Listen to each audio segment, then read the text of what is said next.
on it.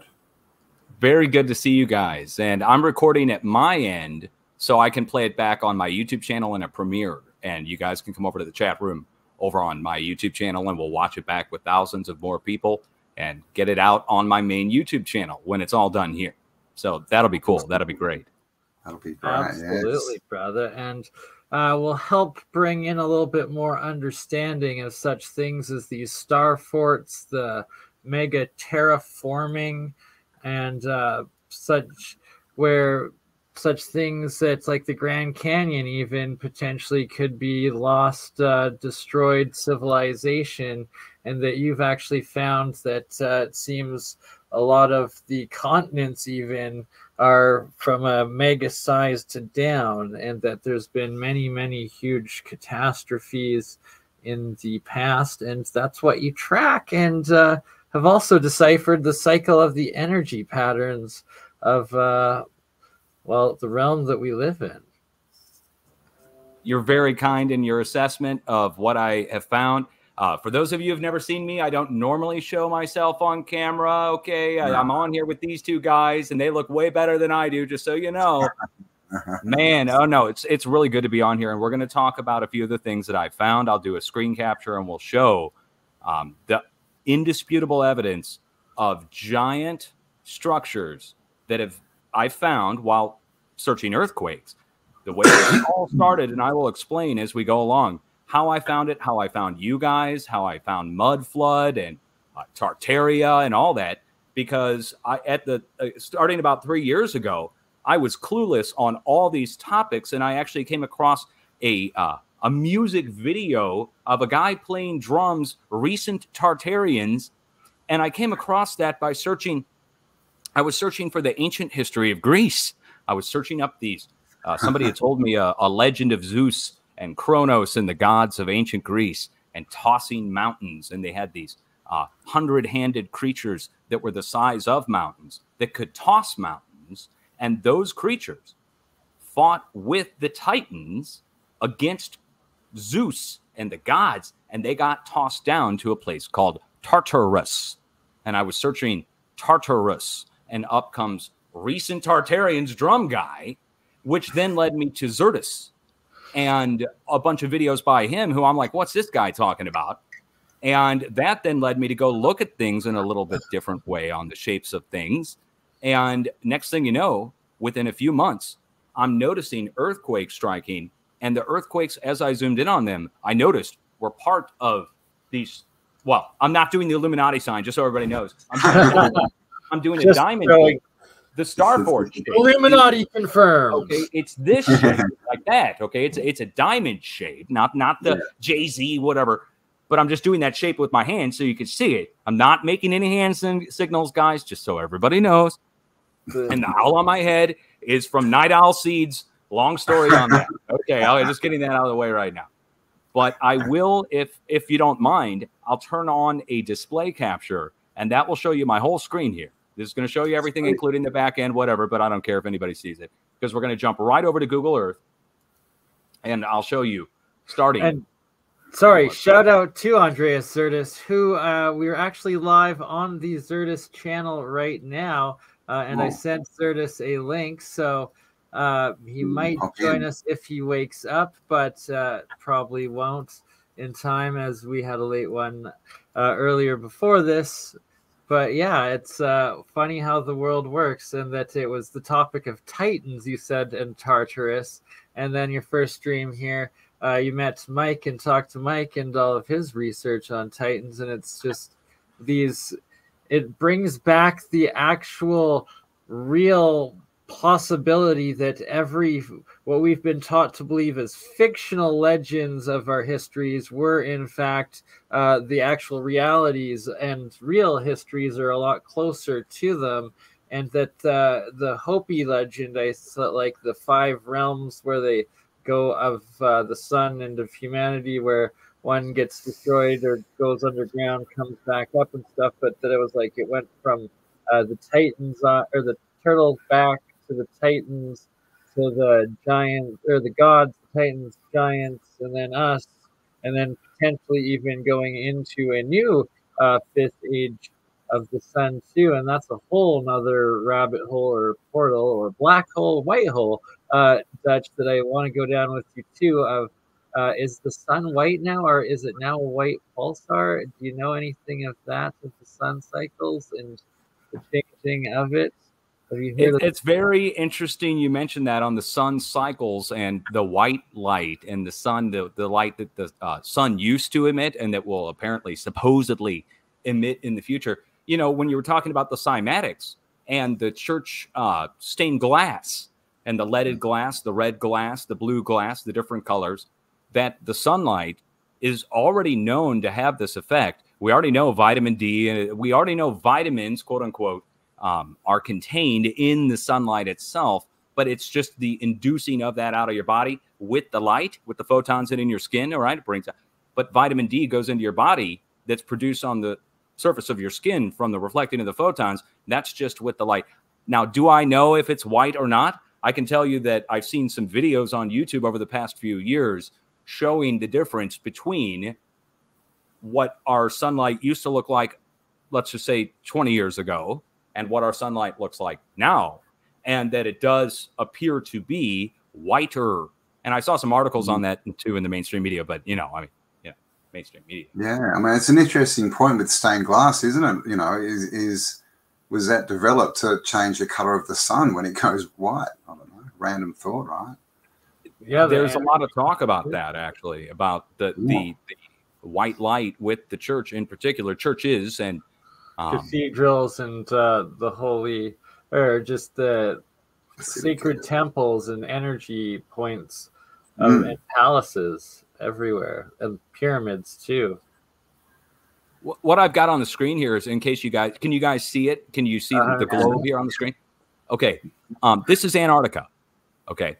So for instance, here's Australia, here's Africa, here's South America. Now, I noticed that a series of earthquakes are striking up here, right next to our letter X, right up here. Now, when you look at the whole South Pole, or whatever you want to call this, look at it. I want you to see, well, I'm not going to tell you what to see, but I'm going to tell you the shape that is here. And I'm not doing pareidolia. This is physically in the plates. First of all, we have a spade shape. Now, it's not completed all the way. It's a spade shape, though. Okay, at the center, it looks like a spade symbol. I see what you're saying there. Okay, now, around the outside edges are the actual fractures of the plate boundary. And let me back it out just ever so slightly. Starting back here, okay, we have the classic star fort pentagonal shape around the outside edge of all of the entire South Pole, going out to Australia over to the east, going out to Africa over to the west, and going up to the middle of the Indian Ocean, where it shoots out like a lightning bolt, out and going up to the north. Now, I'm going to explain this all to you, what I found. I measured this. I measured this from the far back south, and I'll show you it on Google Earth, so you know I'm not tripping just on my copy of Earthquake 3D, that it's all about orientation on how you view the Earth. You guys already know this, looking at the geoglyphs around the planet and all the different things that you're finding. But when I look at it this way, now you can really see it on the plate. Do you see, first of all, I should ask, do you see it? Do you see 100%? And yeah, it's like those same angled bastion shapes of the star fort shapes and trigonometry, and that it's the exact same ones that you also have shown and demonstrated and measured throughout North America, and the massive star fort geometry there. And here it is on the screen. Okay, I mean, you can see 1,000 different examples of it. Here's one, the famous one in Holland, but this is the shape we're talking about. Okay, so this shape right here on screen on the sides of the star fort is this shape around Antarctica itself with a spade symbol. Okay, now, you might think that I'm just seeing things or whatever, but now I'm going to take you over to Google Earth, and I know we're using the round Earth, whatever, but it doesn't matter because we're going to zoom into where it's flat. We're going to zoom into a view flat onto the Earth, so to speak. And now we're looking at California. In case you don't know, this is California. Bring this back due north. And This is the way people would normally look at California. All right. Now, I'm going to turn it sideways to see what we're talking about here. You don't really have to look too hard to see it, to see the same shape, and I will trace it out for you with my ruler. Right? It is the exact same shape as the star fort. It starts back here, goes up to here. It's about 125 miles exactly, almost 25. And then up to here. This points up to the San Andreas. It's 300 miles long total, and it's in the topography of the mountains itself. These are mountains. These are not rivers. There are rivers that flow along them, but these are actual thousands of foot high mountains. I can move my mouse over. It goes up 1,500, 2,000 feet high. It's 300 miles long. Now, get this. In the middle of each one, and there's more than one. There's 3 of them going all the way up to the Washington State. There's 3 huge ones. There's a military base in the middle of each one where we launch nuclear bombers from this one, and they built a big X marks the spot in the middle of each one, too. I will show you at least 10 more examples of this, where there's a military base or U.S. government base built right in the middle pinnacle tip of one. This is 300 miles long. Look, guys, I'm measuring just straight back to the back end. Look where it goes back to. Is that the Grand Canyon? That's the Grand Canyon. Yes, sir. It's blown out on the back side. It's like literally inverse features to the extremes on each end of it. And that at the intersections and tips of each of these angles are these energy nodes that now the military or the powers that be and highest technology are using their building their sites on. Right. And now I can prove this. This is, at first I would understand people would be skeptical, but with Edwards Air Force Base in the middle, you might say we're just tripping. On the right side over here, right on this side of the star fort, or what I'll call a star fort, is Area 51 and the nuclear test sites. Here's the nuke test sites. And now the nukes tie in on this. I'll explain in a minute. The nukes. But here, these are all underground craters. Here's Area 51 right next to it. So on one side of this giant star fort, which it is, and it's symmetrical, and it's the same measurement on both sides. That's key to this, is that these are down to the mile on all sides, the same. Now on the west side, over here, is the U.S. Marines training base and bombing range called 29 Palms on this side, and where they store a bunch of nuclear material. So nuclear material, bombing range on this side, nuclear material, Area 51 and bombing range on this side. And in the middle pinnacle tip is Edwards Air Force Base. Now, over here, there's 2 more. They're harder to see, but they are there. And I have measured them in the topography, and I'll do it for you right now. Going up to the north and back down to the south, it's a giant triangular shape. It's the old ocean that used to be in here. And on the back right side of it is Salt Lake City, the Big Depression. So on the back right side of one of them, we have the Grand Canyon. On the back right side of this one, which I will measure for you and show you, it's the same distance from the back to the front. Again, we're going 350 miles. At the pinnacle tip of this is another military base. This one is where we store nukes again. This is the Sierra Army Depot in the middle pinnacle tip of the second one. Now, there's a third one. It's easy to see. It's over on the far eastern side or the northern side. This is Washington State, Bend, Oregon. Here's the Puget Sound in Seattle. And here is our giant third part of the 300-mile-long star fort. And it has a giant crater at the backside. What's in the pinnacle tip? And it's the same geometry as what you originally showed around the Antarctic. I almost just sneezed in the microphone. At the pinnacle tip is not a military base, though. At the pinnacle tip of this one is the Facebook. Facebook and Apple data center is at the pinnacle tip of this one. And I'll turn on my label so you can see I'm not exaggerating. This really is the Facebook data center. See, Facebook data center, and zoom in, Apple data center.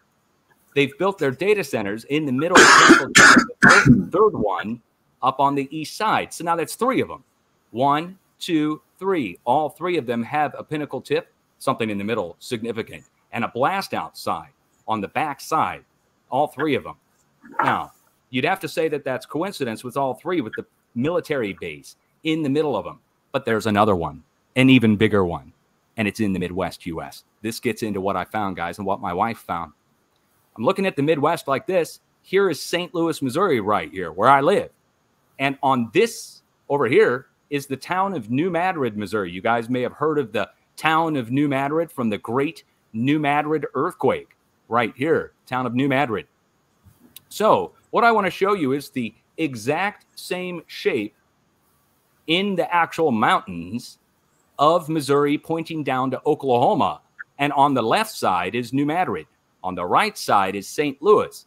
On the far right side over here, Kansas City. And on the pinnacle tip, Muskogee, Oklahoma, and Tulsa, Oklahoma. On the left-hand side is Little Rock. We're built out at like a pentagon all the way around it. And this one is 300 miles long. And I'll measure it from back to front to show it to you. It's pointing somewhere, which I'll show to you in a second, but it's almost right down to the mile of the size of the ones over in California. Now, this is significant because on the left side here is New Madrid. And on the right side here are the Cahokia Mounds, right across from St. Louis, right in here. They're directly across from downtown St. Louis. And I know I've got the map turned sideways, so I'll bring it in here and show you why the Cahokia Mounds matter. Here, let me get the Cahokia Mounds on here. First of all, here's downtown St. Louis.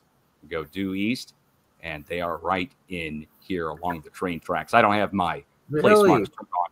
But anyway, okay. So why are the Cahokia Mounds significant? On the back, this is a giant 300-mile-long one. Look at that. Look at it, right? Wow. Right? Now, to seal the deal that this means something, we're going to zoom in on the back. You can't unsee them. They're literally everywhere. Look at this. Look at this. On the side of it, this one's huge. Fractals. And on the side of it is a tiny one that's it's tiny.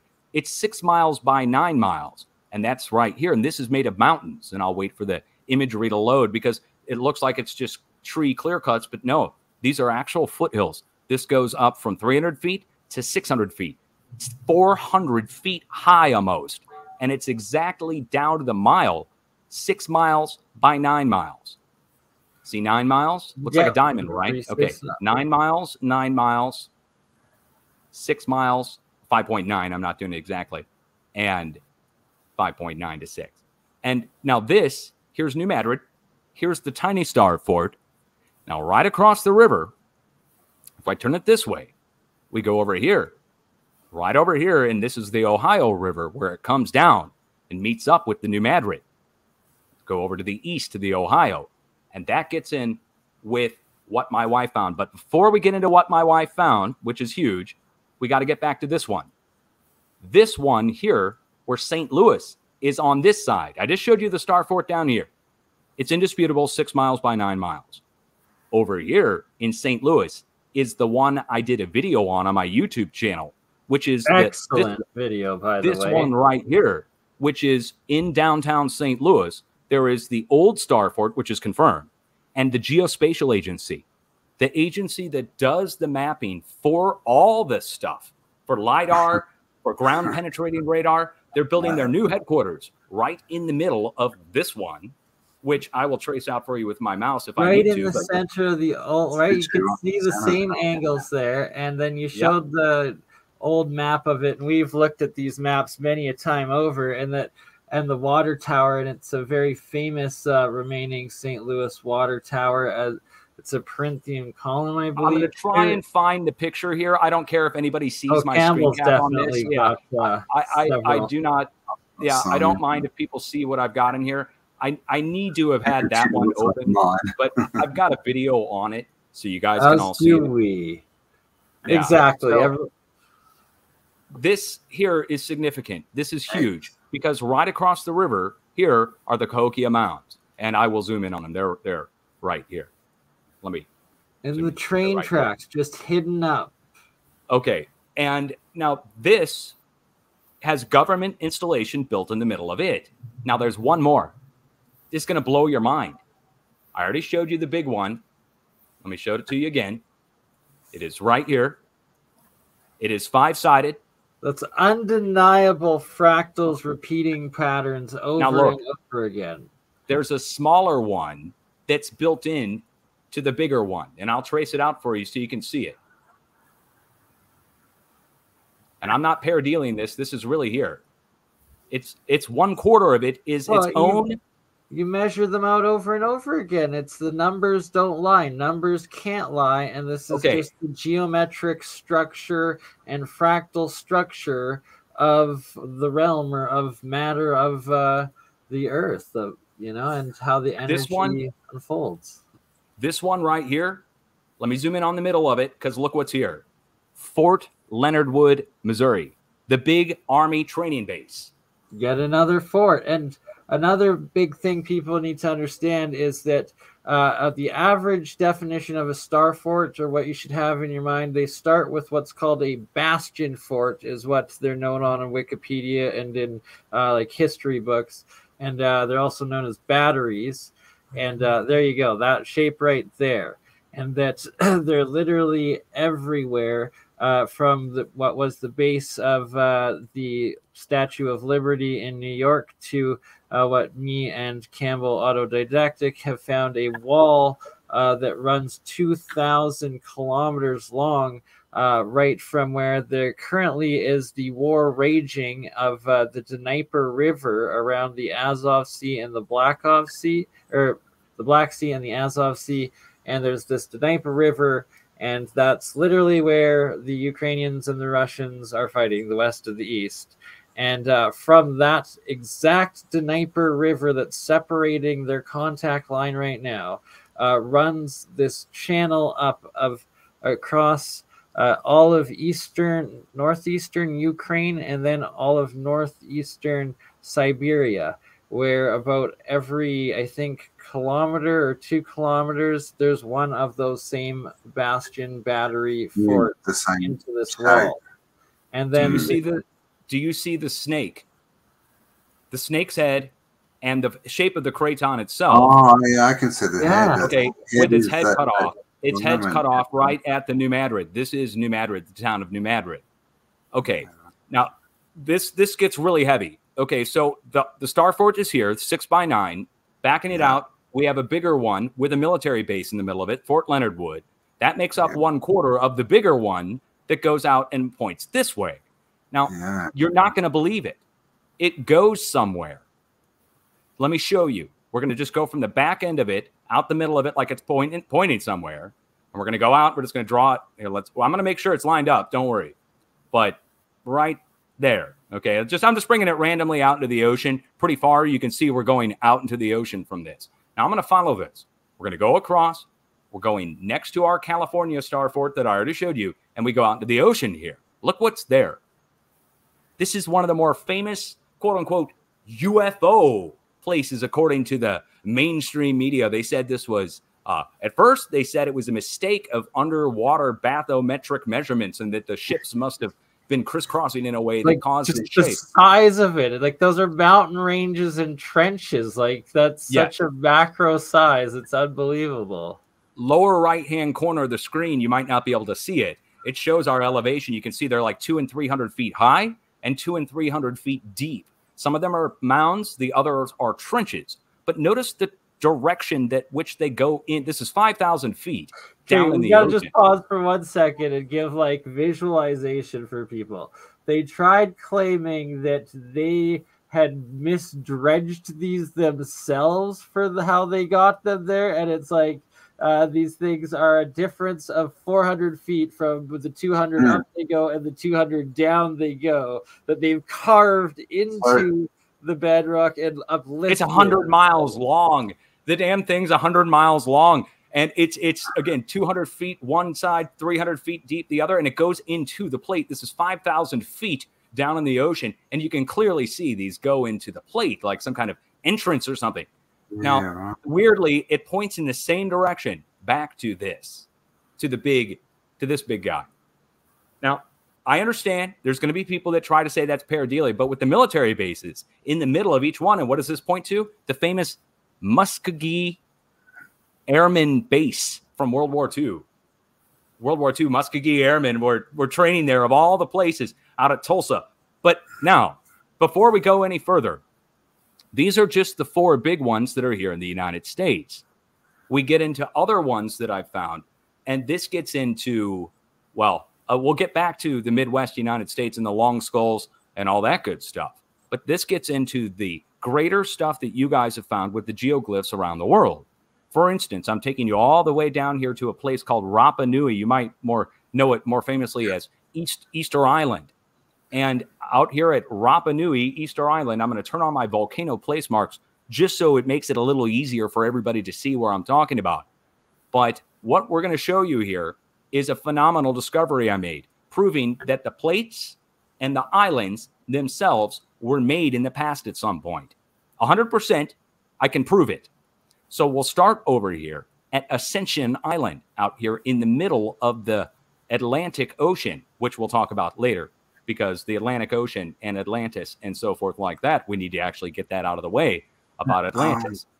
But Ascension Island, if you measure from Ascension Island over to the nearest point on the tip of South America, it is exactly 1,400 miles. Now, you need to remember this 1,400-mile thing, because this proves that the islands are made at some point in that. Exactly. Me and Campbell have came to the same measurement and conclusion, and like especially when we first started looking in, I think to Nan Madol there and Easter Island, and then following the undersea straits, like what you're showing. It's just so. I just measured from Ascension Island to South America. It's at 1,400 miles exactly.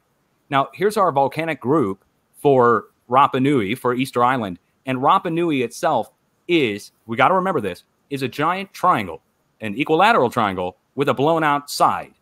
Got to remember that because of the other one. Right? If we measure just roughly, we could just go into the middle of the volcanic group and measure over to the west to the next volcanic group middle. And it's right on down. If you go from one volcano to the other, it's exactly 1,400 miles. Okay, now that's weird. Okay, now that's 2. Now I'm going to do it again. We're going to go 1,400 more to the west, and where do we go? Look, we go into the middle of Tahiti. Now, if we go into the middle of Tahiti, you're going to see that Tahiti is shaped like a pentagon, but with a back end on it and an arrow pointing out slightly to the west. It's west-southwest. You see that? So it's got an arrow in front of it pointing us which way to go next. Now, it goes next. We can go 1,400 more over, and you're not going to believe it. Another Pentagon Island, exactly. We go over here, and we get 1,400 right down to the middle of the volcanic group, and we've got another one that's shaped almost exactly the same in 2 directions, an arrow pointing one way and an arrow pointing the other. It's where eroded over time. Now, that's 4 of them. 1,400, 1,400, 1,400, 1,400, going across the whole Pacific and Atlantic, connecting the land masses all the way across equally. Did you hit Nan Madol yet? Oh, no. We haven't gotten to Nan Madol yet. So, so we had the one that was a pentagon and the 2 arrows, one on either side. Now we had the next one that was 2 arrows going into each other. And then let's see another 1,400. Oh, okay. Well, we go another 1,400 over here. Let me just type it in. I'll just type it in because this one speaks for itself. Micronesia. You may have heard of Micronesia before. It was right on the edge of all of our nuclear tests that we did over here at the Bikini Islands, and we blew the heck out of this place. Here's the one, the famous Bikini Atoll, where they did several of the tests, and you can see it's symmetrically shaped, and it may have been, guess what, it was called Operation Castle, by the way, with the nuke test that they did there, and there's nuclear again. But I want to show you Micronesia. This is what Bernie's talking about. Here's Micronesia as a whole, the whole island chain. But the island of Micronesia itself is a giant pentagon. Boom. Now, you might say that's a pareidolia moment where you're just seeing 5 sides. But to prove that it's 5-sided and it's meant to be 5 sides, we go on the east side of the pentagon, and here is the famous Nan Madol and Na Island and all that good stuff. And that's right here. Nan Madol is an ancient star fort made of hexagonal basalt columns, which is fully acknowledged to be built from the sea and out, like the man-made reclaimed land, and it is essentially also the star fort. And Dutch, if you don't mind actually like exploring a bit of that island itself, going back into it, you'll see there's a whole bunch of canals that they're recognized in the Nan Madol area of being man-made and part of it, but then they actually run through that entire Pentagon Island perfect canals throughout some of the areas and around the coast and stuff that you'll see that. It's interesting. This is indisputable. It's I don't know exactly where you're talking about, but you're right. It goes all the way around. But the canals he's talking about, guys, in case you don't know, are connecting in between.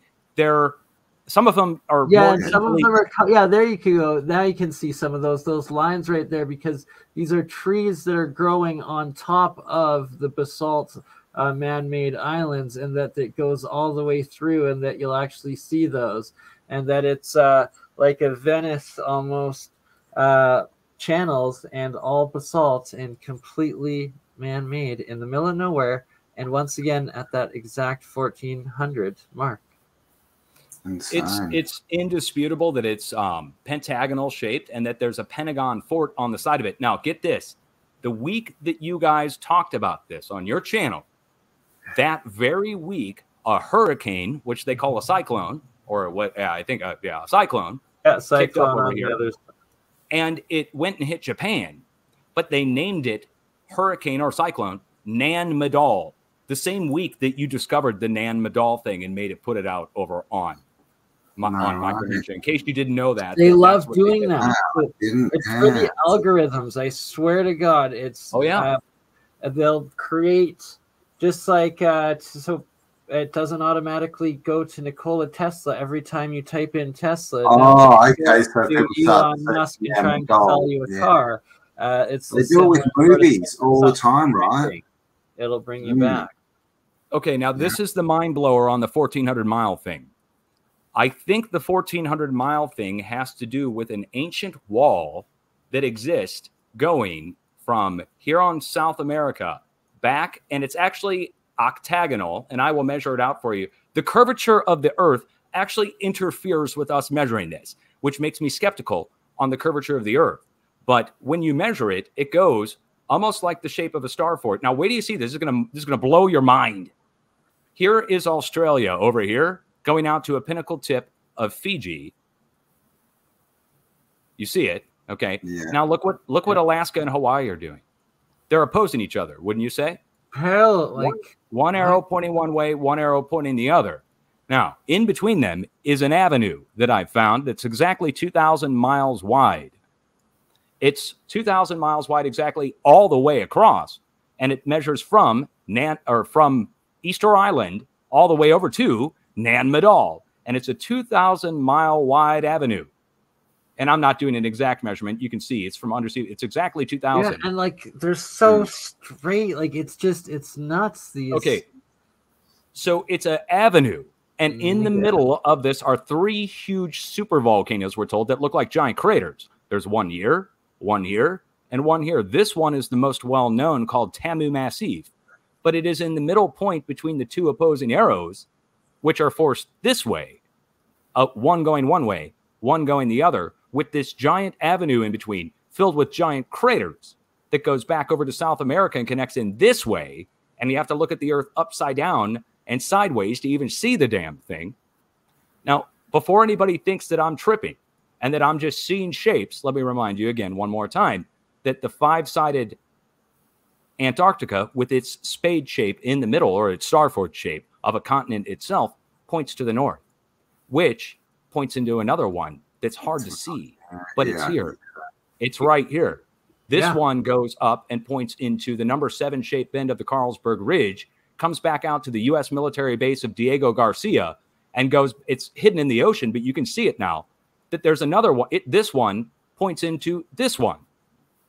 And this one is the same damn shape. It is. It's indisputable. I already measured it. It's just like the one in California, only it's way bigger. Like, I already measured it, and it's indisputable. It's like, yeah, I mean, I've already measured them. It's down to the point, down to the mile, 2,500 miles on either side. Now, people will say, Dutch, you're just seeing things. But let me show you. No, you're measuring the numbers, and that's literally the proportions that it gives. Here's how we view Earth normally, and here's how you're going to have to view all of Europe, Asia, and China going forward. Over on the west side is India. Over on the east side is Russia. As we go to the north, see out here, It's submerged, but out here, up here at the North Pole, matches over here at Saudi Arabia. See it? And then we go to the north. And you have UK. Like that same angle again. Yes. It's a fractal. It's like it's another. This is a huge to see it. Once you see it, you can't unsee it. It's literally right. It's a giant equilateral triangle. Yeah. I'm going to measure it. I'm going to measure it for you to prove that it's the same size all the way up to Portugal. But the curvature of the Earth is totally screwing with us on this. But you can still see it from point to point. It goes out on both sides, and it's an equilateral triangle that goes across this way as well. Now, you might say, "Oh, Dutch, you're tripping." It's just the same. You know, here's Scandinavia, here's Turkey, here's UK, here's Italy. You see how they branch off like a Christmas tree? Now watch. Look, here's Spain and Portugal. Look at Portugal right there, bro. This is Spain and Portugal. Look at Spain and Portugal, the home of the Star Fort, right? Wow. Do you see it? And you even see it again in the sea off the coast, right? Like off the corner of it. Okay, so here's Portugal and Spain. Right smack in the middle of it is Madrid. And there it is again.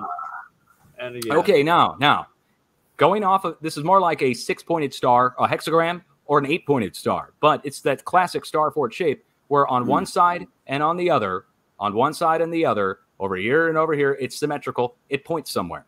Okay. If we follow this just like the one I did in the United States, this points to the closest point that Ascension Island meets at, down here on the coast of South America, the closest point of South America to Europe. This points directly to it, directly across. Now, let's get into the other plates, and I'm going to get back into Europe in a second, because this one seems pretty big, right? Like, right? I mean, it's big. It's huge. It's all of Asia, all of Russia, all of Europe, all of Portugal. A giant star blow fort. My mind. Every which way you turn it, I'm seeing the same fractal over and over again. There it is. It is. It's repeating in on itself. It's symmetrical on all sides. Now, I'm going to turn India. That they're trenches, and that they're like mountains and like uplifts and downlifts and major like geological energy points. Right. They're coming up to points and stuff. And now here's India, and you can see India points back down to Antarctica, where it's receiving energy. Look, the spade points up to the one that's broken, where you can clearly see it used to point straight up, and these two used to point right to each other. Yeah, there's been a couple connecting like a spark gap, right? I mean, you know, like in Frankenstein movies where they'd have two wires and the electricity would be going zoop, zoop, zoop up the wire. That this would be going straight out into the side of this one. And now, let me show you the others. All of them do it. Here's North America. So check out North America. Yeah, and look at how it's shattered there too. Okay, Florida is on the right side. Broken apart in 1,000,000 trillion pieces is Nunavut going up into Alaska on the left side. But you can clearly see it's doing the same thing on both sides of the plate, right? Then we go up to the north. Here's Newfoundland, the newfound land. And one side's blown out, but the other side is still there. And you can see it now. And I've already measured it. It's symmetrical as well. So now we've got a big pyramid, a huge one, a medium-sized pyramid. Now you start to understand why the ancient secret societies worship the pyramids, the 3 pyramids in particular. Now, let's take it up to the front. You're going to see it's the same. I could take it all the way back on either side. It's 3,600 miles. It's 37 right down to the mile.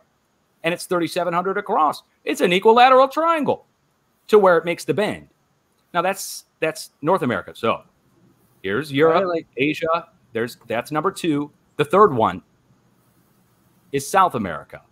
Now, South America seems to me to be the most weathered one, but this is also where all of our pyramids are and all of our Aztec pyramids and step pyramids. And this is a little harder to see, but I will show it to you. It goes down to here, and it makes the classic star fort bend in down here. And over here, it's a river valley that's been eroded in time. But you can see it again. The mountains down here are coming in and going like a lightning bolt on the backside this way. And it comes in this way, and it's harder to see. But it does. It comes in, makes the lightning bolt shape, and comes in on that side there.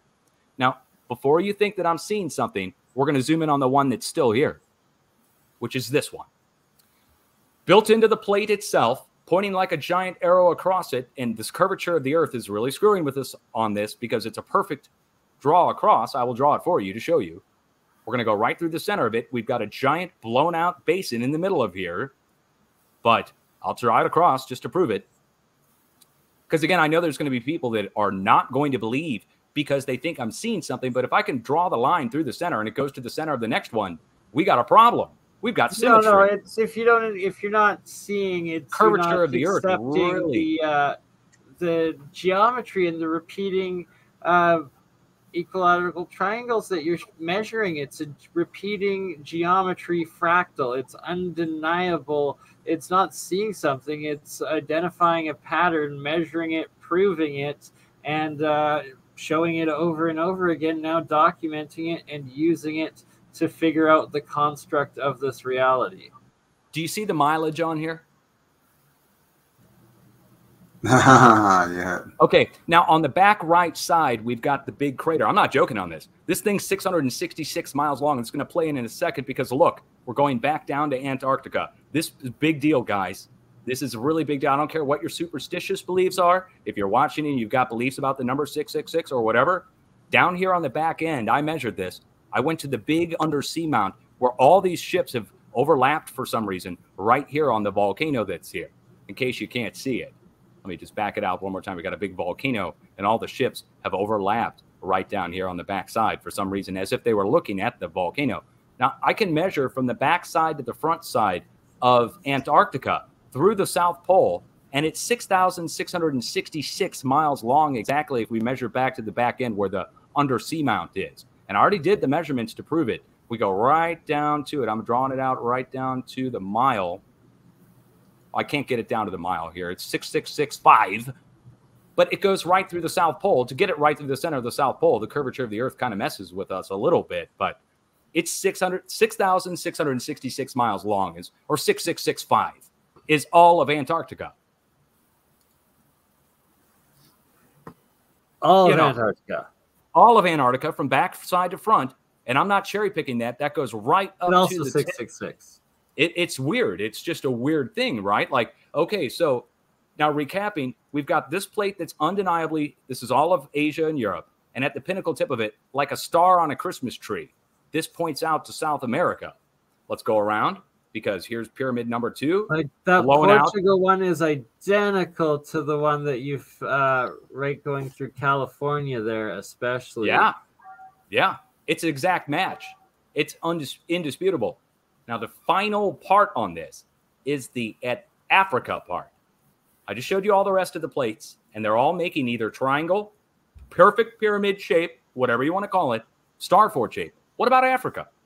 To see what's up with Africa, we have to look from almost a world away. It's so big. Now, I'm going to draw it back out to show it to you. Okay. It's like an arrowhead shape, just like the one down in Antarctica. The spade shape. Now, I'm going to draw it out for you just to prove it that this is really here, that we go all the way from back here at Madagascar, all the way up to South America, and back down and across over to here.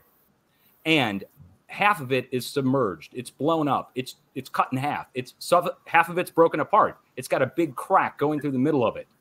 And I will draw it out for you on the mouse so you can see we do indeed connect across plate boundaries that come up. Go back down this way, and then this is just one half of it, and this is the other.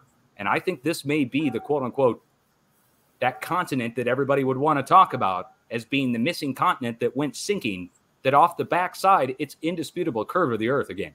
But 5,500 miles on one side, 5,500 on the other, exactly 5,500. Then we come back to the back end of it, goes back down across Saudi Arabia, goes back across over. Do you see? I mean, it really is there. It's not me doing this out of pareidolia. It's undeniable. It really is there. And so this is Africa, the giant one. The biggest, I'd say, of all of them is the one that's fractured completely in half with the mid-Atlantic ridge, and it sank. Now, the way I know that this is the Ascension Island is right here on the side of it. So that's the Atlantic, yeah? Or... Yeah, that's the Atlantic. That's half the Atlantic, Atlantis. And now look at this one. This one's a mind blower because this gets into star forts. actual star forts as in bastion forts. This one, which makes up a good part of the Caribbean, and part of the arm of it goes underneath the United States and ends right down here.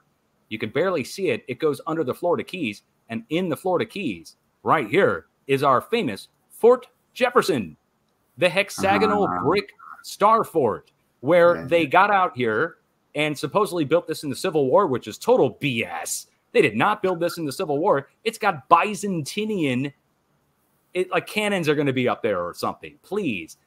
They built a walkway around this thing. This thing's made out of solid brick. Let me get this. Actually, I just love how it's got a moat, but it's in the ocean, right? Look at it. Oh, Byzantinian construction. And they got a big radio tower they built on it, by the way. These are the right. Like how many hurricanes have gone through this area and that it's completely withstood and surviving? Like, it's impossible, you know. Now it's got an island over here that points in a direction. They're all man-made. The Starfort Islands, at least 2/3, if not probably 100% of the Starfort Islands are man-made islands, just like they admit Nan Madol was, that we just showed you a little bit earlier, and that's a key part of it. Now you're seeing these same fractals being reused in an architectural layer and building method on these same exact energy points and being used by man in the architecture, or somewhat. I agree. No, I agree with everything you just said. That Key West, Florida, right here on the screen, the southernmost tip of the United States. If we go due west of Key West in the nature preserve, we've got an old starfort-shaped, arrow-shaped island, and in the middle of it, we have an old carved geoglyph of a iguana, which was not in the United States until the 1700s.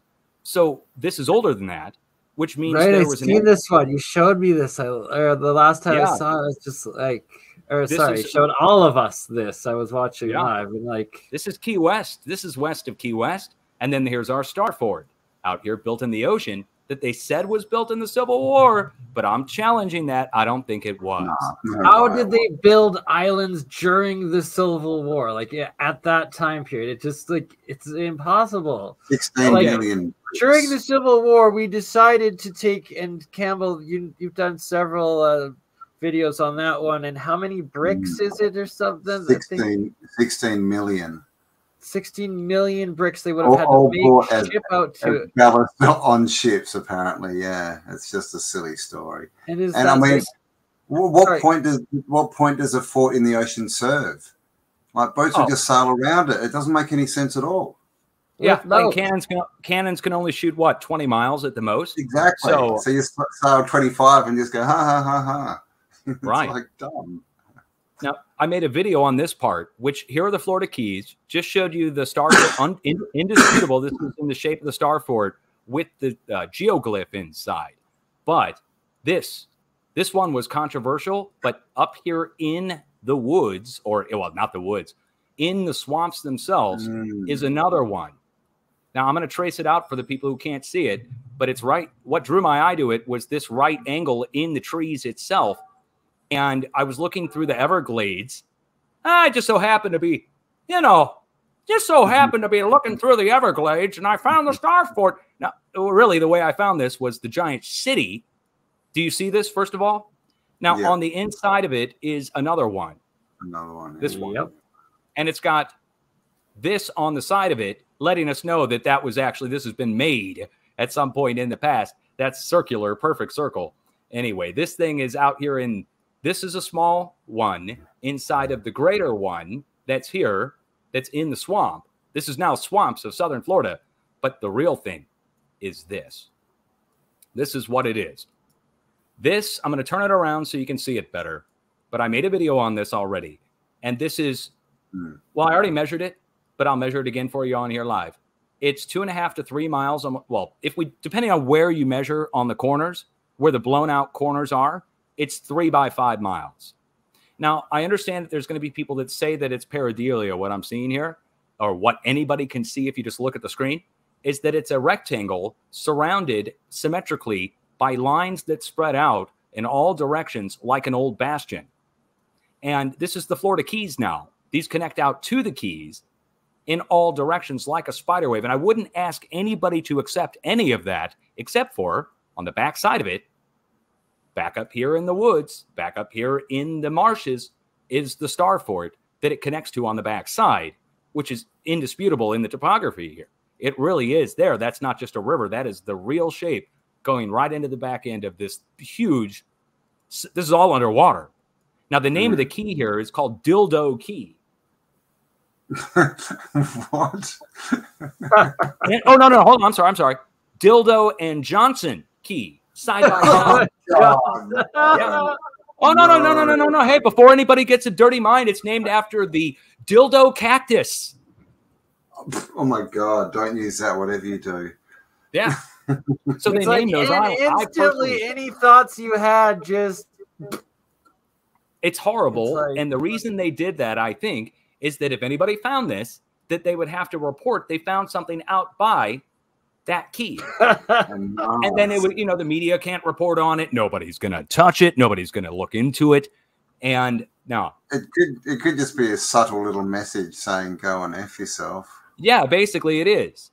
And so what this is an evidence of an ancient civilization. The petroglyph or the geoglyph that's carved into the star fort shaped island, this proves that ancient people had the ability to sculpt and shape an island in the shape of a giant diamond that's bigger than anything that the Chinese could build today, and that it points somewhere. It actually points, these actually point you to the nearest landmass, which is Cuba's edge, which has another one that points you down here. Now, where do you see this?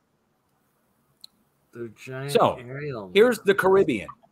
Here's Florida. I just took you below the star fort, and it goes all the way down here to the coast of the United States, right next to Washington, D.C. D.C. is right here.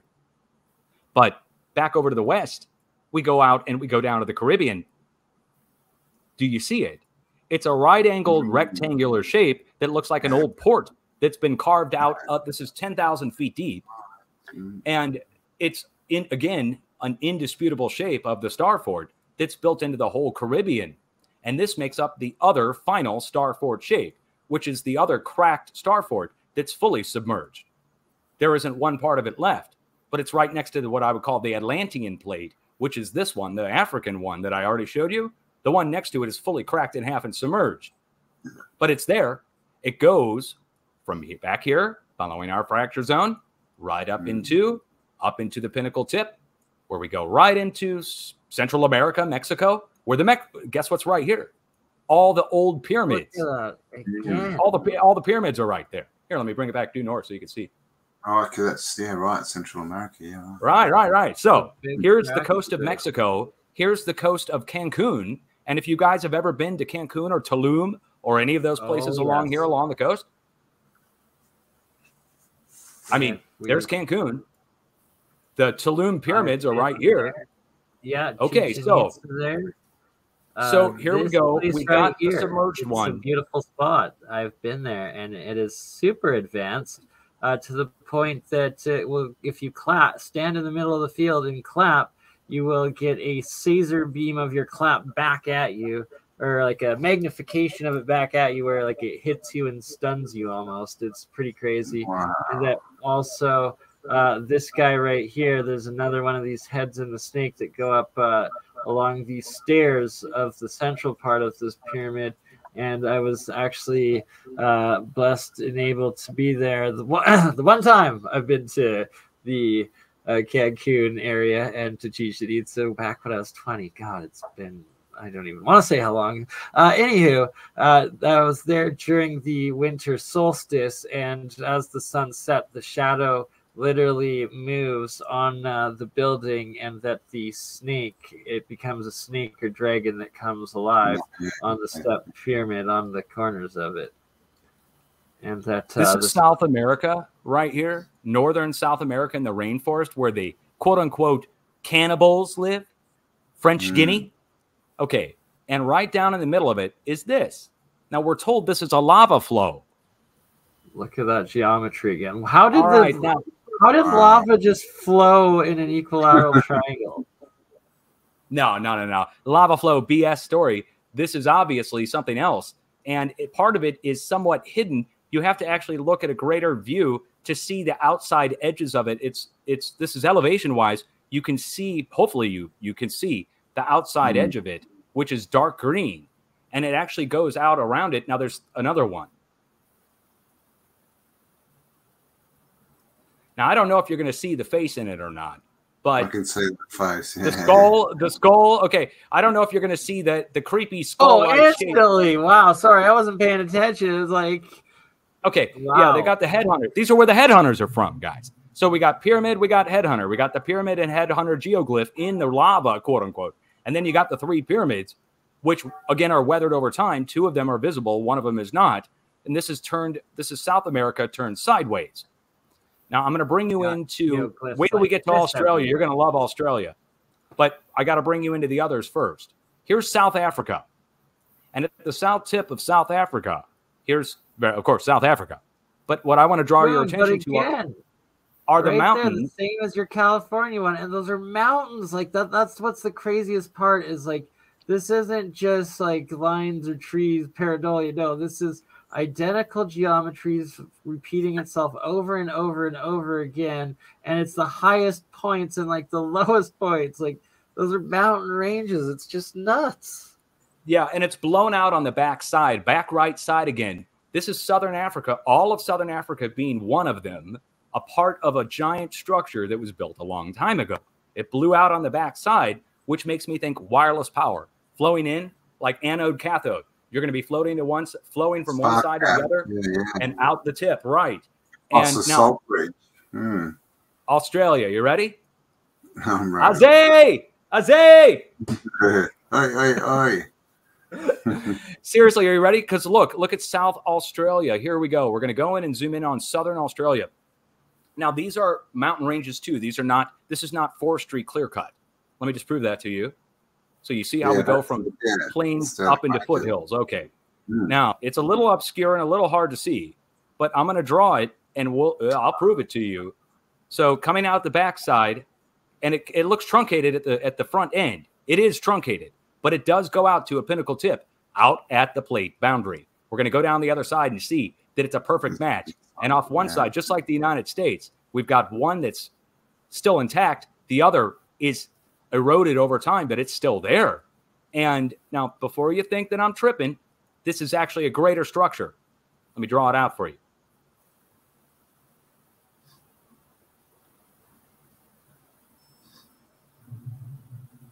Now, on the inside of it, hold on, I'm not doing it perfect. There we go. On the inside of it, it makes a curve inward, and it's been weathered over time, but you can see it still in the actual between valley and mountain on both sides. Now, I know it looks like I might just be seeing something there, and it goes back, but on the back right side over here, look what we've got. Is that the HARP facility? Yep. The hexagonal HARP facility, which is called EXMO. Wow. Just like the one over in the United States in Florida, only it's an old Starford made of brick. Wow. It's the same thing, though. It's the same size. It's the same size, guys. Go compare the one over here to the one over in the Florida Keys. Now look at the other side of Australia. This is Tasmania out here off the coast. But I'm going to draw it out for you again to prove it to you, just in case you don't believe. It comes down in the topography itself. Hold on, let me draw it out for you there. Comes out and goes down into, I know this is going to be the most hard to believe, but when I turn it sideways, you're going to understand what I'm showing you in about 2 seconds. Okay, now, here's what we're really dealing with Australia. And I'm just roughly drawing it out because the curvature of the earth really does interfere with us. But we are going into and bending around, coming in, going down, back out, and back around. Now, in the center, what appears to be a backwards eye of Ra almost, which is right where all of our deep earthquakes are happening. So on this side of the plate, you might say, okay, look, this would be the biggest stretch, I think, on all of the plates that I've found so far, is that this one is an equilateral triangle, but it goes in through the center of the plate, and it's really hard to see. This would be, when I back it out further, It's you can these see that energy points over and it over certainly again. is part of the arrowhead shape, but that cuts into this, which is, of course, the one that I've already showed you. So this one is the only one which I would have to ask you to see the shape because it's on its own. But now that you know what to look for, you can definitely go. And guess what's right here? Uluru, Ayers Rock. Yeah, Where it comes together, Ayers Rock is right there. Let me go turn our borders and labels back on. Up a little bit, yeah. Where are my place marks? Hold on. I got place marks that show it all here. It's up from where it says Australia. It's around there a bit to the left. Yeah. It's like right at, yeah, there we go. There we go. Okay. So coming back to the middle pinnacle tip of it. There we go. So on the back side of it, where it comes back down and goes back up in, Ayers Rock, I mean, I'll call it Ayers Rock's on the back side of it. It's not directly at where it bends, but it's just when I see that, and I have to show you, the other plates are all doing it. Australia is the one, to me, it seems like it's the most mysterious one. The one that's connected between them all. It's submerged. People were asking me about Asia and what's going on over here. There are smaller versions of what I've been talking about, but this goes from Taiwan to Japan to Guam, back down to Philippines. And it's symmetrical again. This plate here, the diamond-shaped plate, but the curvature of the Earth is what's interfering with us seeing this. That's the only thing interfering with us seeing this perfectly, is if this was all laid out on a flat map, it would be, I mean, it would be perfect. You would see. I'm wondering what the geometry is going to make when if it was drawn on a flat circle and not a flat rectangle, because that would make Antarctica a bunch of triangles pointing inwards, wouldn't it? Pretty much. It would, and it would make Antarctica. They're all pointing back. They're all pointing to each other and opposing each other. In some instances, pointing against each other. In other words, it looks like they were used for some kind of wireless power transmission. Exactly. As far as I can see, we're talking about a very low frequency. Yeah, geometry, platonic solids, all this kind of stuff, right? Yeah. Now, I know this is all mind-numbing for everybody, but I got more. I got so much more. This is insane. Just so the in case your mind hasn't been blown 10 times over yet, there's more. Look at the screen now. This is, Bernie, I think you actually have some videos on this, or maybe Autodidactic, you might have some videos on this. Oscilloscope, yeah. Yeah, the oscilloscope sound program that allows you to put shapes on your oscilloscope. Yes. And this video in particular comes from Gabor Cizerier from over in Russia or something.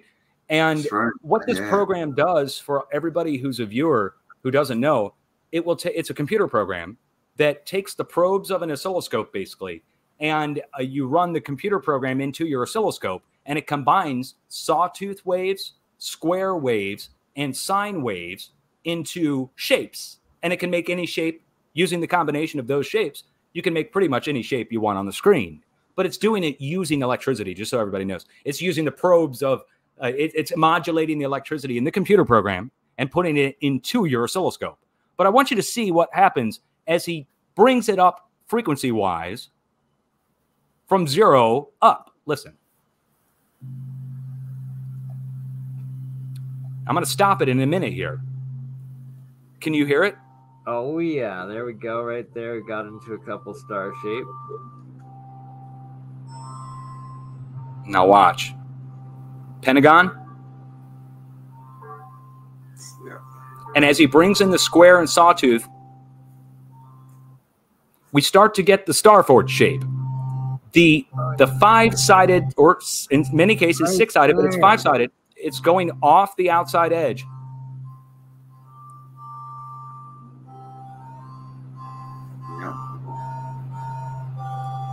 Okay, so what's happening here is the combination of a sawtooth wave, a square wave, and a sine wave, all three together are making that Starford, that pentagonal and hexagonal with the shapes off the end of the Starford. That tone. Yeah. That tone in particular. Now, that tone in particular ties in with 180 hertz of all things. And 180 hertz matters because of the conch shells inside of the Indian mounds. And guess what? Guess what? Yeah, conch shells found inside of Indian mounds. Do you know what they use to make old cement is seashells, right? Yeah. Concrete. Yes. Concrete. Yes. Concrete. Oh, hey. Hey. Concrete. You might be onto something there. Yeah, exactly. Made out of the conch shell a bit. The limestone, yeah, it's a portion. You're 100% right, Campbell. That's a key part of it. See on the screen now, what we have here is something my wife found. She was doing research on her family genealogy and found information on southern Missouri, which then led her to an explorer by the name of Dickinson. Dickinson was an explorer in the early 1800s who unearthed many different mounds. And what he found, what he said he found, and what he showed he found were giant skeletons of a lost race of giants. According to Dickinson, the explorer himself, on page 107 of the study about him, it talks about how he found giants of a lost race right here. Supposedly a gigantic lost race of mound builders. One facet of the mound builder myth. On the other hand, Dickinson was a trained physician, and it seems like he could recognize large skeletons when he saw one. And Dickinson then went on to find human bones down below ancient extinct animals. Yeah, Dickinson, can you zoom in on that a bit more too, please, brother? And shout out to Duchess. Thank you for all of your wife's wonderful work. And like that right there, the different layers are identical to what I see in the Badlands of Drumheller, Alberta, right by where I live. In this city's backyards, there's these mounds that flat-topped and alternating similar colors of these dirts. And that this is portraying that there's essentially levels of different giants buried within it. And it also, I can't help but how similar it is to that Freemason pyramid and all the steps on it. Kind of creepy. It is, actually. Yeah. It is. Now, look at the size of the trees in comparison to the size of the skeletons. Yeah. And now in the middle, they found in many of the middles of the mounds a giant skeleton holding a conch shell. Now the conch shell is the 180 hertz, and the 180 hertz, when you blow the conch shell, whoo, and it makes that tone. Guess what else is working on that tone? Transmission lines in the third harmonics of transmission for power in your power lines, which explains why they're building these power lines over the different mounds. Because they're collecting this 180 hertz energy. Yeah. And now to seal the deal, look at this. I'll take you into what this guy found, and we're going to go through. This is from a painting that he did, or that he had commissioned, of his sails down the Ohio and Mississippi River Valley.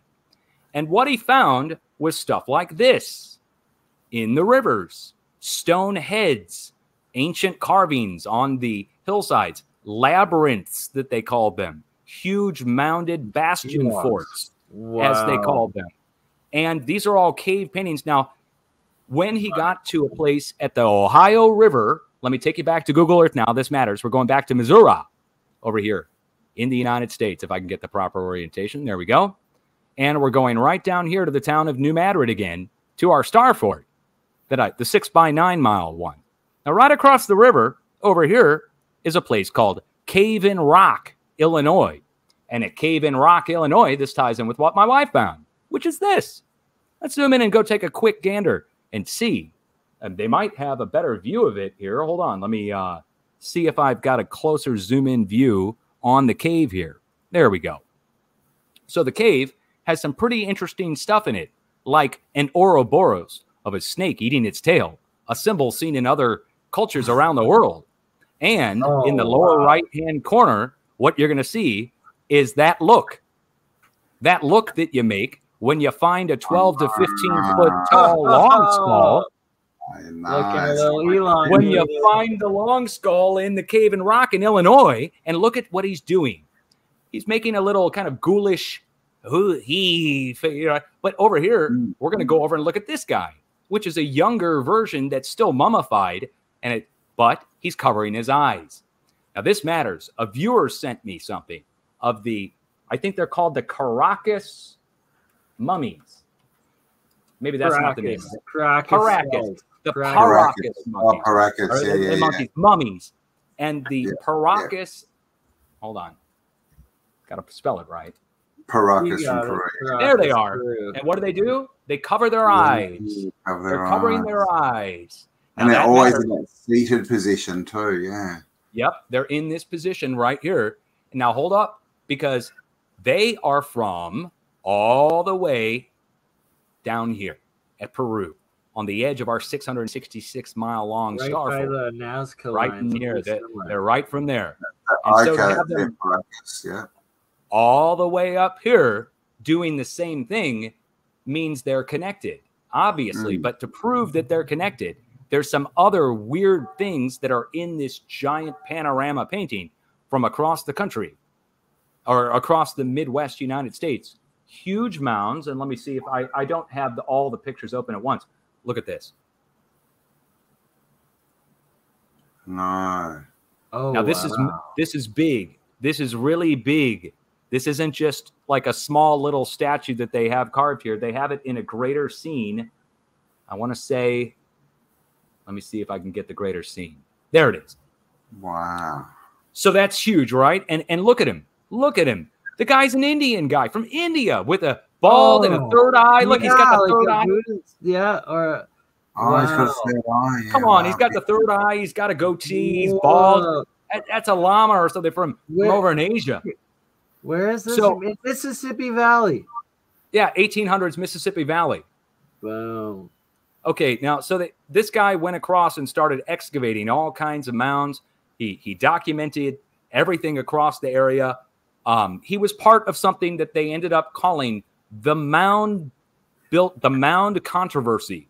And I want to tell everybody who's listening now, you need to get on this. You need to start looking up Dickeson, Dickeson, and mound controversy. Apparently, there was a huge controversy about who built them.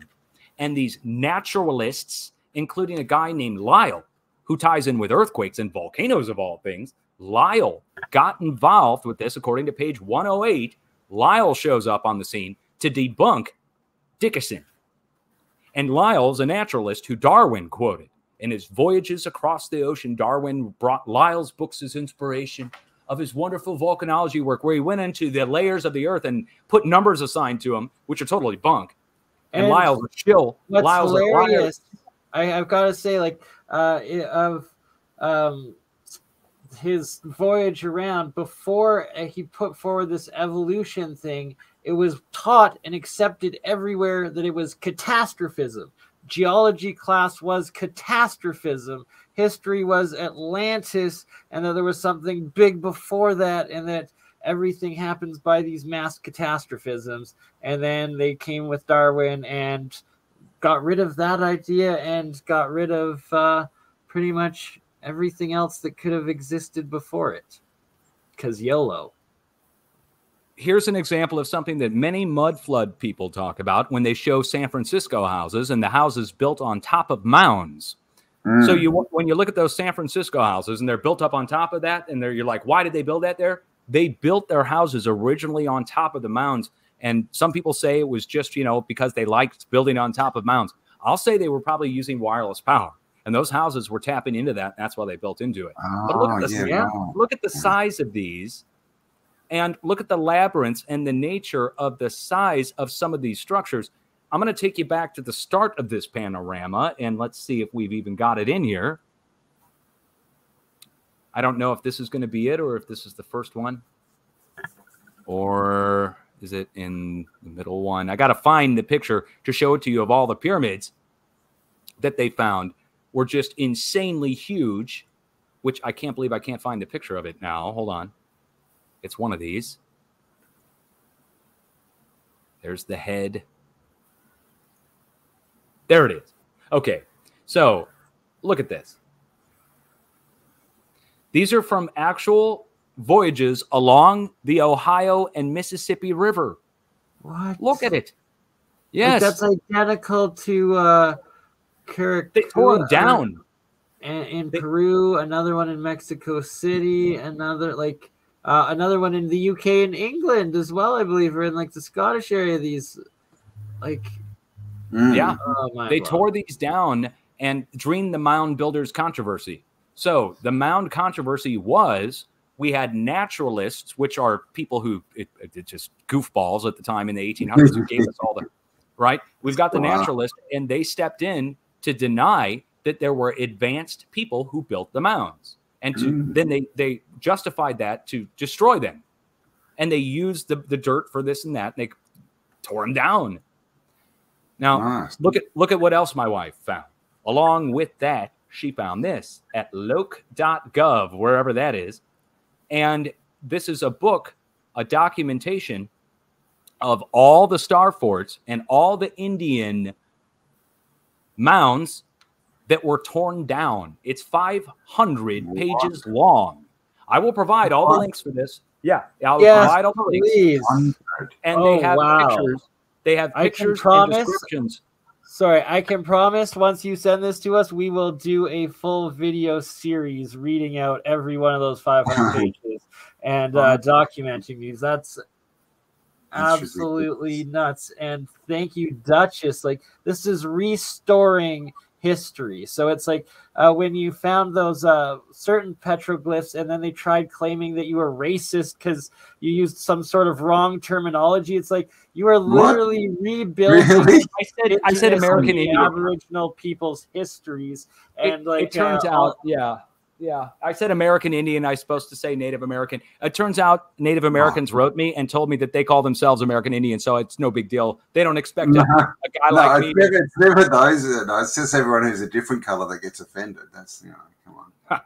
You catch me on a good day. If you catch me on a good day, I might be a slight pale gray, depending on how long I stayed up or how much coffee I drank. Put me out in the Australian summer, and I'm a black person. Come on. Okay, you get nice and tan. That's good. That's good. Yeah, man. Healthy melanin, Now check it out. Look at this. So they documented these, and when they came through and tore them down, they tore these down. They measured the height elevation of them, and we get a side profile on height elevations and what was there. 140 acres on the inside, labyrinths, everything. So between this guy Dickinson and what he found as he's sailing down the Ohio River, long skulls, evidence of Peruvian civilization, and then according to Dickinson himself, 12 to 15 feet or more in size for height. And that's insane. That's 15 feet tall. We're talking as tall as a Victorian mansion's ceilings. In a Victorian mansion, we're talking that high. That's insanely tall people. And the depictions of them sitting down or curled up are almost up to his chest level, just as a point of reference. So, if you're a grown man here and they're curled up and their long skulls coming up to his shoulders. So if they stood, they would be way, way, way bigger than him. And that's in the cave painting from his own descriptions of what he found. Now, finally, to seal the deal that we're dealing with some weird stuff going on across the Midwest. Well, I mean, we already know that we're dealing with some weird stuff going on, but across the Midwest, the legend of the giants is carried on with the Native Americans who went to war with them. Apparently, did you guys know this? Yeah. The red-headed ones. Sometimes yes, I do. The Lovelock Caves. Well, they're talking about being hundreds of feet tall. That they were hundreds of feet tall. Yeah, that's what I had a Native American person write me directly below my video, and it was on the discovery I made up in Idaho, which I didn't even talk about yet, but the discovery I made up in Idaho, and they wrote me about the legend of the giants and how they fought the giants. That took hundreds of Native Americans to kill one of them, and that they were eating them, that the giants would come and eat them. That's why they built their structures on the cliff sides that were hundreds of feet up, and that the giants couldn't rappel down, apparently, for some reason. Maybe they didn't have ropes strong enough to hold them. And the little paths on the side of the mountains were too narrow for them to tiptoe across to come over to. And that's why they did their structures on the sides and in the hills to hide from the cannibalistic giants. That's reasonable, right? Birds will nest up to avoid predators. If there was cannibalistic giants hunting us, so would we. And probably also while we were underground too. Yeah, man. But this 3 pyramid thing and this big, middle, small, this then mirrors with over in Egypt and all the other stuff what we know about, the regular pyramid stuff with the 3 pyramids. So that's just in a nutshell of what I found. Long skulls in the United States, all the plates. Oh, and to top it all off, the earthquakes. I haven't even talked about that the earthquakes are hitting down below these areas on the pinnacle tips of them. So like the pinnacle tip of Scotland up here, okay, where all of our old castles. You became aware of these shapes and the geometry and the fractal in the beginning, right? Yeah. Oh, yeah. wow. I had no clue about star forts or the shapes or anything until I stumbled into Tartaria. And I went and looked and I said, wow, I go, that's really weird that shape is in California. And the pinnacle tip of the one in California goes right out to, this is the San Andreas. That's the San Andreas. Wow. So the pinnacle tip of it points to the most active earthquake zone on the planet that we know of.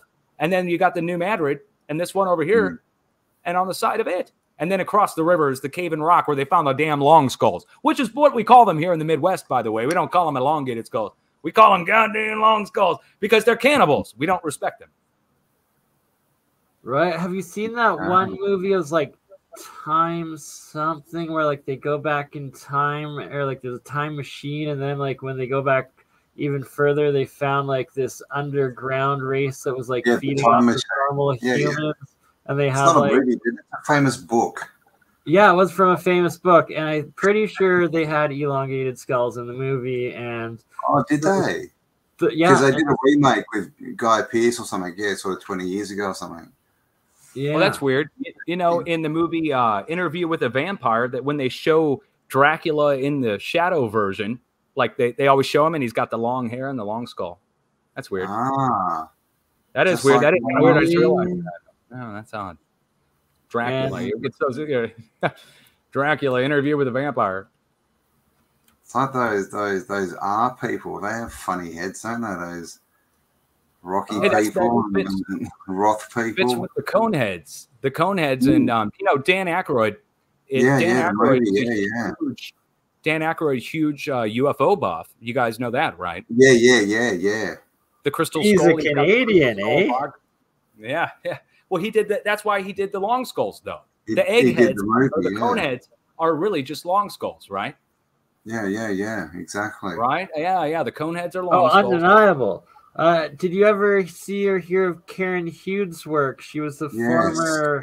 Do you want to tell the story, Campbell, or should I? Well, she was just a high finance banker, and started sort of looking around and got onto conspiracy type stuff and started researching banking. And because she was very high up, and she basically realized that a lot of these really, really high level bankers have got elongated skulls.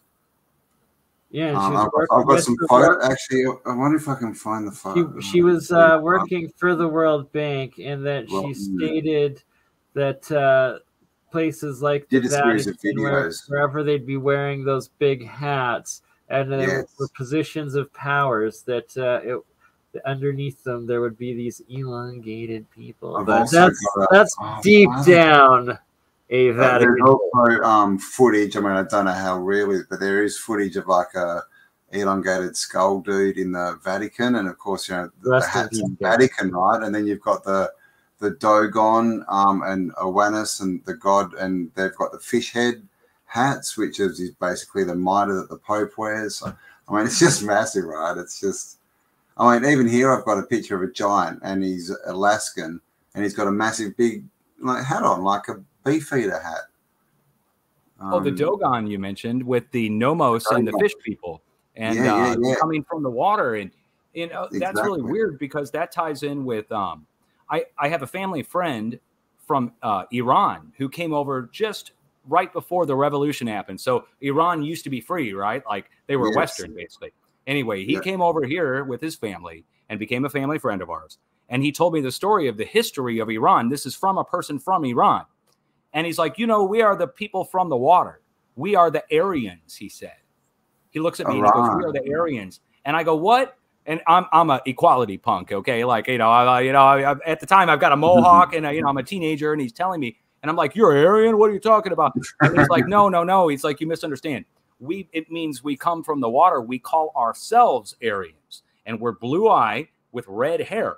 And I go, red hair? And I had no idea what he was telling me at the time. I was 16 or 17 years old. But it all makes sense now that they believe they came from the water with the blue eyes and all that stuff. But that goes back to the Nomos in North Africa and the fish-eyed people in the Sirius. See, this gets really weird, guys.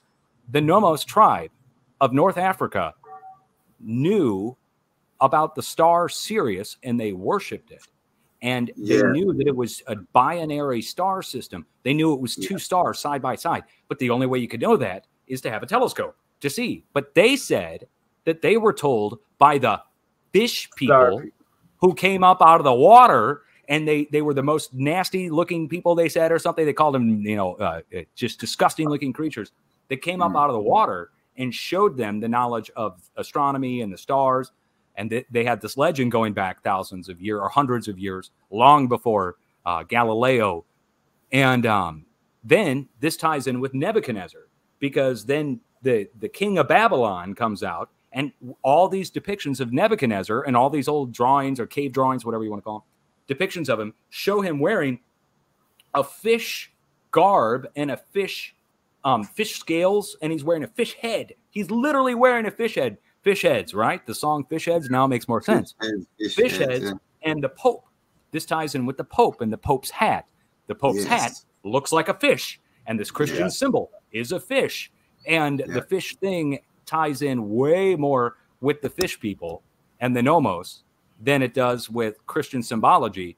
And that was adapted in as Christian symbology, but that originally it ties in with the fish people. And there it is. It's indisputable. Exactly, so weird, right? And then Starbucks. So, yeah, man, it's all there. Mermaids, merman. Yeah, the Melusine. Starbucks. Yeah, Starbucks, yeah, man. What am I drinking a cup of there? What are you drinking? Exactly, man. If they're trying to take over the planet, what are they feeding us? I'll bring up the logo. Good old Starbucks logo. And you could search Starbucks logo Melusine. Melusine. And I'll bring up a screen cap so you guys can see it. That this is actually ties in with... Oh, hold on. I don't have my screen capture on. Damn. 1 second. Share screen. Sorry, guys. Forgot to turn it on. There we go. So going over to the Melusine Starbucks logo. Check it out. This is the real Starbucks logo. And she's... don't have it now, yet. why do we call her... She's... Are you sharing screen? Position. She's in the buck position. We don't see... Mike, you don't see it. To share it again, please. No. Okay, hold on.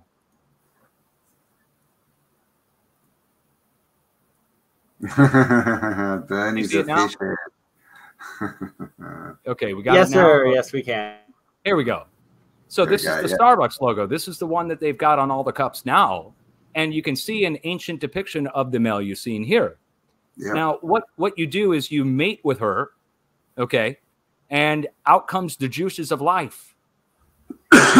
Nice. Now, I don't know really, but the legend goes back a long way. I was exaggerating. I'm coding. And it's in with Ishtar. That into sirens as well, right? Who used to sing boats into the rocks and stuff. Right. Now, this again. Now, why did Starbucks adopt this as their logo? Right. Like that gets into a whole separate thing about why those symbols are used. But the fish people. This ties in with the fish people. So when we talk about the fish people, we're talking about things that this isn't me making this up. I just want everybody to understand that, we're not talking about me making up the fish people. That's on the Starbucks logo. The Starbucks logo ties in with Melusine fish people, going back to the merfolk. And God, this goes in with a massive story to that one. Yeah, it's a domino effect of weird stuff that we would have to talk about to even explain this to the viewers. But this plate stuff, I cannot stress it enough. The plate thing is the biggest thing. It's proof, guys. If you needed proof of man-made structures that are huge, that are the size of continents, that are 1,400 miles spaced out across the planet, this should get, I stand by it. I'll stake all my earthquake, all my reputation, all my everything. Those are made at some point in the past by someone who had the ability to make plates. Yeah, we'll definitely do a bit more on that too. I've got to get a round map now of Google Earth and plot it out on a flat surface and see what we come up with, because there's clearly some kind of shape there. There wouldn't be just random, irregular, well, regular shapes, would they? There's got to be a pattern, but because it's all been contorted onto a ball, we can't see it. Yeah. Exactly. So, Dutch, you had also mentioned that in your forecasting model that there was a segment where it's like the energy disappears for a couple of days or something, and it had you questioning the geometry of the realm. And can you explain that a bit more? Oh, yeah. Oh, definitely. I'd love to.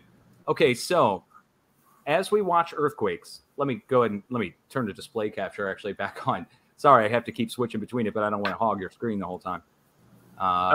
This is all for you. You take as much as you need. Yeah, guys. Hogwarts. God bless your heart. Happy St. Patrick's Day, everybody. Happy St. Patty's Day. Happy St. Patrick's Day, guys. Okay. Let's go over and show you the earthquakes. Okay.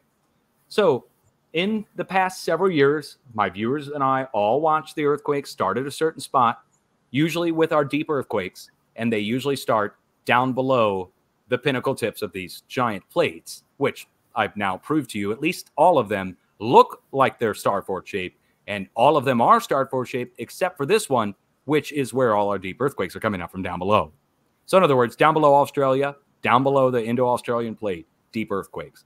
They spread out, and they go out and follow the plate boundaries. And the plate boundaries, I show the USGS map of all things. I know USGS, but here it is. Here are the plate boundaries. They're red lines that you see go out across the planet.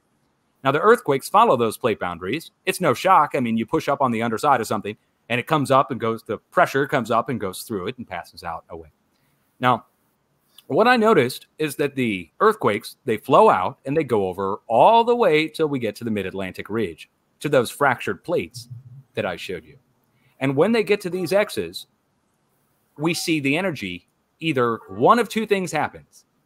Either the energy goes back through the planet and comes back out the other side with new deep earthquakes on the antipode, the opposite side of the planet, or somehow the energy gets from here back around and down to here and starts over. It's like Scooby-Doo running out the side of one screen and coming, or a video game. Mario runs out on one side and comes out on the other. And I can't explain it. Other than there may be, I'm sorry. Yeah, there may be an explanation, but the explanation is more disturbing than I think anything that anybody's proposed, which is when our energy goes out and gets over to here, that it is going back around and coming back out on the other side. But on the other side of what? On the other side of what? There's more out there, man. Yes. Have you looked at any of the old maps? Have you seen like the 14, like the Monty Planisphere and things like that show more land in the middle and on the outside? Mu, I've seen it all. Oh, yeah. Yes, I've seen the Mu maps. I've seen the old Asian map that shows the other continents spread out much further. So I've got two possible explanations for this, and both of them are disturbing. One is that we're missing, there's a reason they're not showing us the Earth from far away. There's got to be. Otherwise, we'd have a live stream of it all the time. Yeah, so there's something they don't want us to see.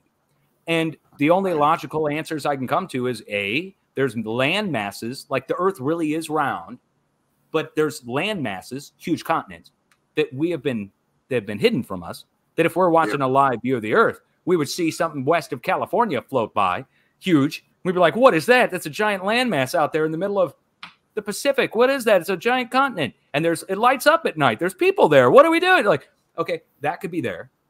Yeah. It could be that Earth is not round, though, but it's not flat. It could be oblong. It could be that Earth is more like a star fork shape, like a diamond, like a faceted jewel. A geometric shape would kind of make more sense, based on what we see in our experience.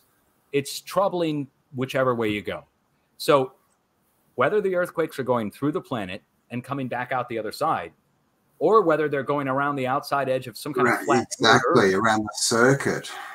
Right. That we're dealing. There's some reason they're not showing us Earth from far away. That's not good.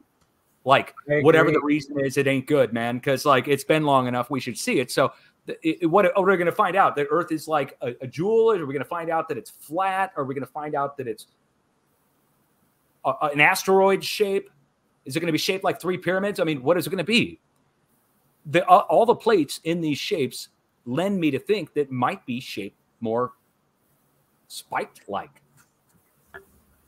which would fly in the face of flat earthers and round earthers. Oh, you know, I'm a spiked earth, I'm a COVID earth. I just don't know what to do. So all I know for certain is that the seismic is going from one side of the planet to the other. When it gets to our X's, it goes through or around. And if it goes around from the axis, and this ties in with Edwin, like evidence essentially of like a toroid or a hollow Earth. Like especially if it's going through, like it should be dense and blocked, but it could be a hollow straight through shot and a toroid. So does that line go from the Arctic to the Antarctic, your line of X's? Yes. Basically? Oh, yeah. That's the literally cutting it in half. Oh, yeah. The Mid-Atlantic Ridge is a fracture zone that starts at a super. Let me show you. Okay. Yeah, let me show it to you this way. This will make a lot more sense. The Russians, everybody missed this. There's a giant supervolcano down, or a crater, at the pinnacle tip of the North Pole. Here's the physical North Pole. And here is something I found on my own when earthquakes started to strike here. Can you see this? Yeah. Okay, this is a 60-mile long by 30-mile wide caldera. It's the same size as Toba's supervolcano. And this is where the Mid-Atlantic Ridge starts at the North Pole. Then we come down, and it's a fracture that goes all the way through Iceland, and it goes all the way down like a lightning bolt through those 2 giant star-fork-shaped plates that I showed you, down to the South Pole, and connects into this, which goes back to our shape that's shaped like a... Here, let me get it back on the screen. There we go. Goes back to our giant spade shape and star fork shape. Now, the weird thing about all of this, as if this isn't all weird enough, that with the planet shape possibly being oblong or faceted like a jewel, or for some reason they're not showing it to us, we can say certainly that I think somehow someone a long time ago was able to raise these mountains and these plates up out of the plate using a frequency much like that video I played for you, where he's on his oscilloscope, but it would be much, much more powerful, and it would come up through the plates and vibrate up like cymatics, and that you would vibrate up that sound or that tone. That ties in with the start of the video and your awesome intro, by the way, which is showing the church, because the church is cymatics. Exactly. That you can see videos, they do it with the iron filings and stuff too. They sort of play frequencies and like builds in 3D, builds shapes. Yeah, and when you start combining the different waves and the different wave geometries, the higher frequencies within it, then you start getting multi-dimensional geometric motions and form within it. And of course, it ties straight into Dr. Emoto's work with the ice crystals, which we see the stars in and all that kind of stuff as well. The cymatics to me is a very interesting part about it, because like this ties in with what you're doing, Bernie, with, well, I mean, even with monoatomic generation of molecules in water, that when we were talking about stripping electrons, when you're putting like power through something, and it gets to a point where there's too much power and it accumulates up on the tip of that, and it starts to flow out and strip those electrons off. What do you think would happen in geopolymer? This ties in with Paul Cook and what they're scraping off of the actually, give me a moment, and I'm going to resend the link to Paul. I had sent it to him earlier, but I hadn't heard from him. I'm going to send it to him again, see if we can get him in here for the last little bit. Very cool. Very cool, because Paul Cook is finding all those scrape marks on the walls, and he's talking about a facade that, or a as he calls a render, that the geopolymer has been stripped off. But why are they stripping it off? What if I'm just throwing this out there?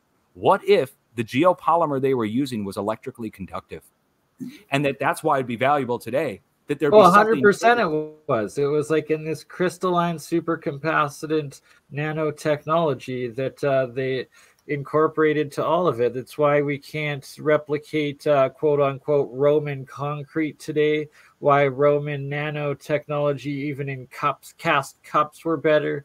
And then when you start getting into these massive layers of geopolymer structure that currently they claim as naturally formed, and then looking at it and seeing that it's actually mega ruins, mega remnants of these underground, under mountain catacombs and cities and past civilizations, and it was all made of geopolymer. And geopolymer is essentially cement concrete, except that it's exponentially harder on its Mohs hardness scale of how it solidifies or bonds, how it bonds, and that it's actually a chemical reaction bonding that the geopolymer forms into, as opposed to concrete or sandstone sort of thing where it's just pressured bonds, etc. That's very weak, and that you're able to get theoretically all the way up close to almost 9.5 probably with some of these potential geopolymers, and them replicating the granite, the marble, and everything on it. And which also explains why you'll find brick sometimes, or mud brick, or different conglomerate mixtures of like concrete or mud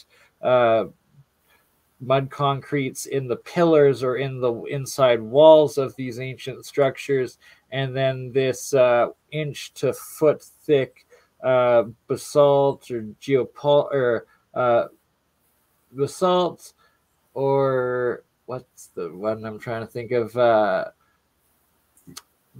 Dolomites, granite, as well as the quartz.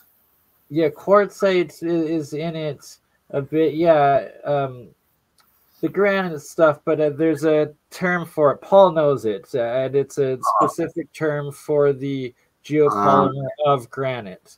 Yeah, it's oh gosh, like schist or shite. Right? Give me a minute, and I'll think of it. Yeah. Yeah, sorry, I interrupted there. Went on a little tangent. Let me try and contact Paul, and please continue, guys.